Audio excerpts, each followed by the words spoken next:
Hello everyone and welcome back to Lucky Loaders 15, where I'll be giving you a staggering 9 selections for tomorrow's racing. Now before we get into them, I quickly just want to go through a couple of things with you. Now first of all, I should let you know this is going to be my last video for a couple of days. My next video will probably be up Monday evening. That's because I'm going to be away for the next couple of days, so I've got plenty of selections for you to get your teeth stuck into tomorrow. Also as well, if you want to check out my latest Betfair racing column, I'll leave a link to it in the description box below. I've got a few fancies away from the ITV cameras there if you want to read that. And also as well, I'll leave a link to the latest In the Saddle podcast, where I was joined by Mark Krosky, Paul Callahan and Izzy Phillips, and we were looking at the action at Aintree at Sandown this weekend. So if you want to know their thoughts as well as mine, make sure you hit the link below where we've got all the major podcast platforms covered. But yeah, I have to say it hasn't been a great day today. The only good selection that ran for us was the Cobb, who I thought ran quite well, to be honest with you. He just bumped into a well-gambled favourite in the form of Pylon in the end. To me, Pylon in the past, he's been a bit of a hard horse to read, but yeah, you have to say it all fell into place for him today. The Cobb, he ran very well. He was up there in the vanguard throughout. You know, he was travelling well. I knew that he probably would find, because he's a real attritional horse, and he was able to rally and get second in the closing stages, advertised there with the each way. So if you backed him each way, he returned to final SP at 12 to 1, you would have got a little bit back there. But away from that, you have to say it was fairly disappointing. Desiree Girl had really no excuses at all at Sedgefield. Was out there from the front. It looked like a weak race on paper, you know. The form from a Weatherby run looked good last time out, but yeah, just was a very disappointing. Le Devant, he was very disappointing. He faded very tamely away. Maybe he just needed the run, but yeah, that was probably too bad to be true. And then Soaring Star at Newcastle was a little bit keen and probably should have gone to the front, in my personal opinion. When he's been ridden a little bit more handily in the past, that's when he's normally been seen to best effect. Isn't always the most straightforward of horses, but I would have expected maybe a little bit better from him today. But yeah, on the whole, it's not been the greatest start to December, but hopefully we can turn it around tomorrow. Obviously, we had a good November, and sometimes you go through these waves where you go on a really good rich streak, and then you go through a drought for a little while. But hopefully we can end it and have some winners for you tomorrow. And like I said at the top of the video, 9 selections, and we're going to be going to Chepstow for the first one of them, where we're going with an extra tip. We're going in the 12-12 with a horse called Sherman du Berle. He's going to be one of my extra tips of the day. I'm going to recommend him to win on the nose. He's currently available at 7-2 with the majority firms, and I'm going to recommend a 1-point win bet here for Dare Davis, claiming a handy £10. He's riding for Kerry Lee. Now this horse created quite a strong impression when he won at Stratford upon Avon back in May. We've not seen him since, but he can go well fresh, because when he won at Stratford, he was actually having a stable debut for Kerry Lee. He'd previously been trained by Tim Vaughan, and he was coming off the back of a long absence, but he really did put him to the sword that day, and he was a very comfortable winner. The handicapper raised him £9 to a mark of 129, but with Dare Davis claiming a handy £10, he's actually running off the £1 lower mark than when he ran at Stratford. So he's obviously going to be well treated. He won't mind a little bit of rain, and I think he's got a good chance in this race tomorrow, and he could have a little bit of untapped potential. I like Kerry Lee with these kind of horses. You know, she does very well with her chasers, and I think this horse has definitely still got a little bit more to come. Also as well, Dare Davis, some of you might not be familiar with him. I actually backed him at Leicester when he had a winner on Sunday, and I have to say I was quite impressed with him, and I think he's going to be a name you want to be keeping on side. So yeah, I think Sherman du Berle, he obviously has been well found in the market, but we know he can go well fresh. He ran here once before when he was trained by Tim Vaughan over hurdles, finished in 3rd, so the course shouldn't be too much of a problem for him. Like I said, I think he's going to go fairly close in that race, and I'm hoping he can get us off to a good start there.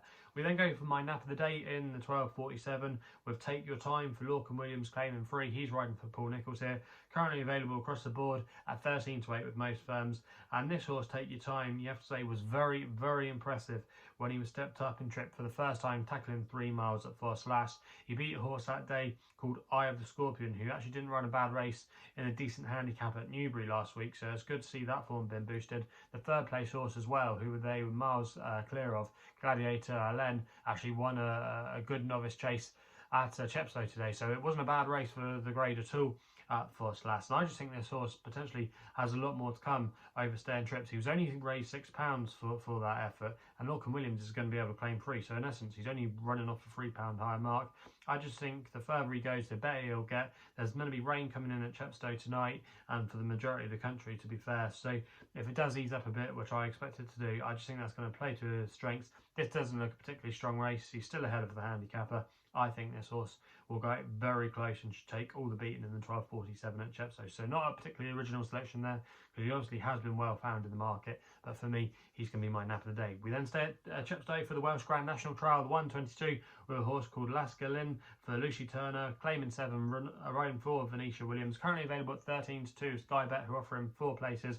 Going to recommend a 0.5 each way selection here as one of my extra tips of the day. Now, this horse made his British debut last time in quite a decent little race at Wetherby when he was running off a mark that day of 143. I think he actually shaped with promise, but probably just needed the run and probably needed it a little bit softer. That was good soft ground that day, but I still think he'll come on for that, and he should have his conditions here tomorrow. Now, this horse has been dropped £5 by the handicapper to a mark of 138, which I think could actually be quite workable. And Lucy Turner as well, she's going to be claiming 7. So in essence, he's actually running off a £12 lower mark. And if you go back through his form when he was trained in France, he did very well in deep ground over stamina-based trip. So you'd like to think tomorrow that going up in trip should really help his cause. He probably found it on the sharp side at Wetherby, and if he can get into a good decent rhythm up in front, I think Lucy Turner's got strong claims. She does quite well for Venetia. She doesn't have many rides, but when she does, she's often more than capable of getting the job done.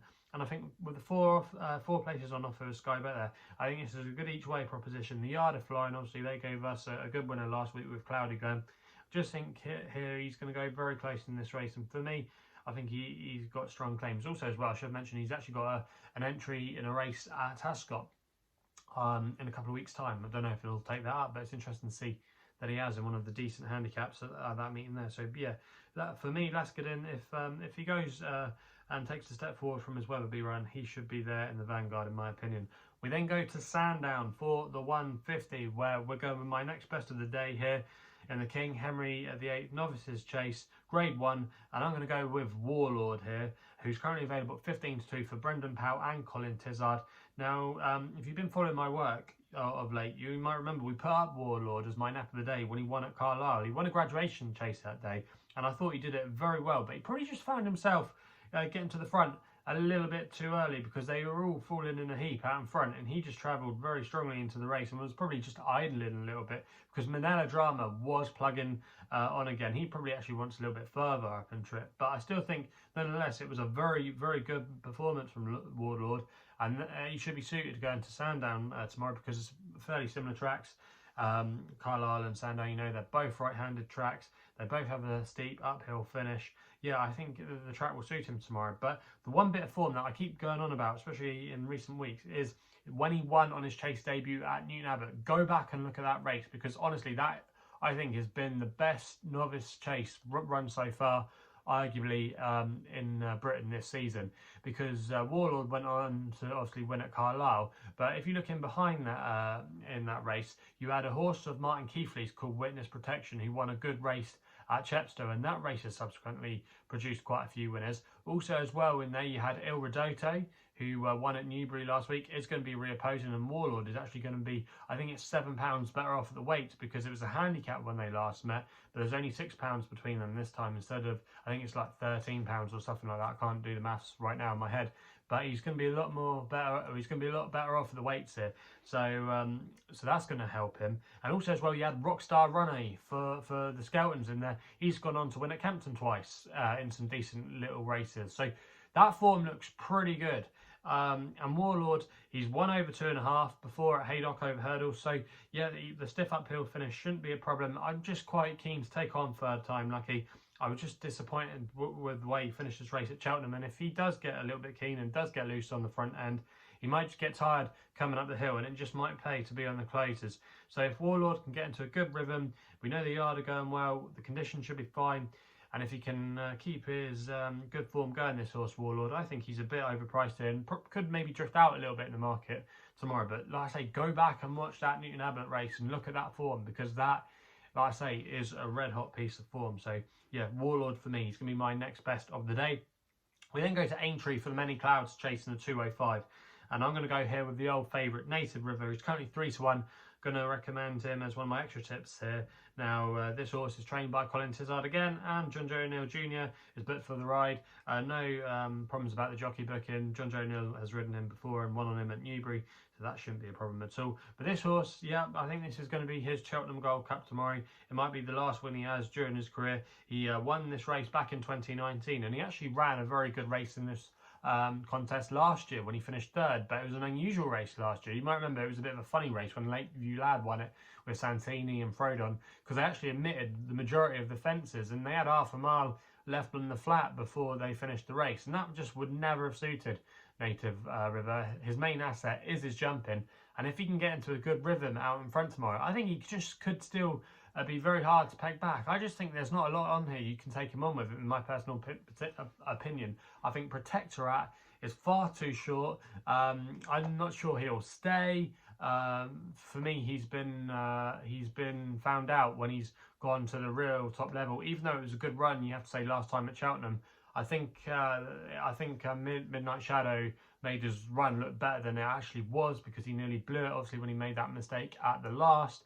But yeah, I think you can get him. Imperial Aura, can't trust him at all. He's got to prove his stamina at this longer trip. Most of his best form so far has been over 2.5 miles. Simply the Bets has got to prove his stamina at 3 miles. And if this becomes a war of attrition, Native River, surely, if he retains any of his old ability, because he did still finish 4th in the Cheltenham Gold Cup, okay, he was well beaten, but he still ran a valiant race. He just might be able to grind these into submission. They're expecting rain at Aintree, so the ground shouldn't be a problem, and I'm expecting a good bold bid from him tomorrow. And personally, I still think he should be favouring at 3-1. I don't think that's a bad price there, and I'm willing to take a chance on him. We then stay at Aintree for the Beecher Chase, where we go on my long shot of the day, and the 240 there with a horse called Via Dolorosa for David Noonan and David Pipe. Currently available at 22-1 on SkyBet, who are offering 7 places. You might be able to get bigger out there at the time of recording, but I actually backed this horse when he ran in the Grand Sefton last time out, and to be fair, he didn't actually run that badly. He finished in 4th, and he just faded away in the closing stages. But he's a really intriguing horse because he's a 9-year-old. And it's interesting that David Pipe decided to buy him, because he's actually been trained in France for the majority of his career until he joined David Pipe. And he did show some good ability over there. But his best form came arguably over further. And he probably just found it maybe on the sharp side. He seemed to be loving the fences. He jumped the majority of them pretty well. He did get tired a little bit towards the end when he got reeled in by McTossey, but he's going to be better off at the weights with him here. And if he can get into a good rhythm, get up in the front here, I just think he's a decent each way price, and he's got a nice low racing weight as well with David Noonan booked for the ride. David Pipe's team have been a bit in and out, you have to say, this year, but they did have a big price winner today. In a decent little race there at Exeter, one of the staying races there. It was 25-1, I think, the horse won it. But yeah, Via Dolorosa, yeah, I just think if he gets into a good rhythm here, it's interesting that they're persevering, coming back here for his 2nd run in Britain. His only runs in Britain have been over the fence. It's just interesting, I think. He won't mind the ground as well if it gets on the soft side. 130 is a perfectly fair mark. And for me, I just think if he gets into a good rhythm, I could definitely see him there finishing in the first 5-6, and he's a little bit of each way value. And like I say, if you can get bigger 33s than that, there were some firms, but for less places, then I don't think that's a bad each way bet at all. We then go for another extra tip at Sandown in the London National, and I thought Christmas in April here wasn't a bad option again for Brendan Powell and Colin Tizard. It seemed like I'm going for a few Colin Tizard's runners tomorrow. But this horse returned to form when he finished 2nd at Carlisle, where he actually had to give away weight to an improving horse of Venetia Williams, who's I think you're going to want to be following this season, and that's Hold That Taut. He did really well there until he got picked off in the closing stages, but probably arguably just wanted a greater test of stamina, because his best performances during his career have been over these extreme stamina trips. He's won a few nationals in the past. He won the Southern National, he's won the Sussex National, and he actually ran behind Cloudy Glen when he had to give him £3 that day. When he won the Sussex National, that was Cloudy Glen last season. So he does have quite a lot of ability of Christmas in April, and I'm expecting a good positive ride. He likes to get forward. He's got a mark of 135, which I think is still within his range. It might be towards the high side for him, but he might still have a few pounds to play. He could still be a horse that could be potentially up to maybe 140 on a going day for him. But yeah, I just think if the rain does come as forecast tonight at Sandown, that's going to aid his cause, gets into a good rhythm. We'll know he's stayed the trip. I think he's got solid credentials there. You can get 7-1, 4 places William Hill. I think it's the fair each way bet there, and that's why he's going to be one of my extra tips of the day. We then head to Sandown, or no, Aintree, sorry, for the 8th selection, if you're still bearing with us, with a horse here called Midnight Run for Bridget Andrews and Dan Skelton. Currently available 11-2 at the time recording. SkyBet paying 5 places on this race. Now this horse, last time, you have to forgive his recent effort when he was sent a shade of odds on his chase debut at Carlisle when he fell halfway round, but he's now going back to hurdles where I think potentially he's got scope off his current mark of 138. Now he was very progressive over hurdles last year. He did fairly well. He won a decent race at Ascot, and then he came here for the Grade 1 at the Grand National meeting, the 3 mile novice hurdle there. I think it's called the Grand Sefton if I remember correctly, or the Sefton, I can't remember the name of it. But Midnight River, I should say, not Midnight Run. Midnight River, he actually travelled very well into the race that day, and he was still in contention to probably at least finish in the first read when he fell. But that was over 3 miles, and I think over 2 miles, 2.5 miles, this arguably will be his best trip. His second run after a wind up as well, which will be a positive. I could just see Bridget Andrews travelling towards the rear of the field and coming with a late run, delivering him late into the race. I like Bridget when she holds one up. She's done it quite well in the past, most notably on a few horses at Ascot in the last 12 months or so. I just think this horse, like I say, he showed class as a novice last year. He was a good novice. Of a mark of 138, I still think that looks fairly fair. 11-2, you get him 5 places. I just think he's a really solid candidate tomorrow. I wouldn't be at all surprised if he went very close. So he's going to be an extra tip in the day there in the 3:15 at Aintree. The last tip of the day is going to be coming in the last race at Sandown for the 3:35. I thought Benson here was a good each way bet, 4-1, 4 places, Betfair and Paddy Power at the time recording. Going to recommend a 0.5 each way selection for Lee Edwards and Dr. Richard Newland. Now this horse won this race last year, but he is £8 higher. However, I still think he does have a little bit of scope off his mark.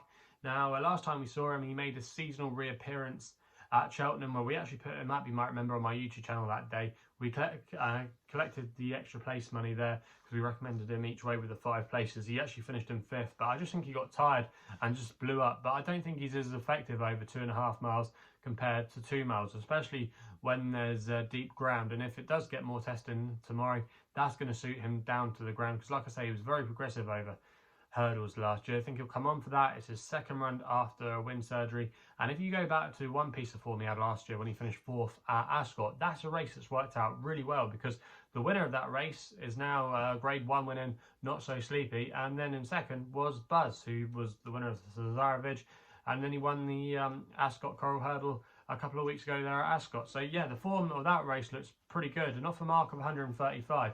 I think it's actually quite well treated at the weight, because there's some horses in here like Elegant Escape and Messier that are going to be carrying bigger weights because they're putting the quality of the race up. So it's helped out Benson, and that means he doesn't have to lump around a top weight.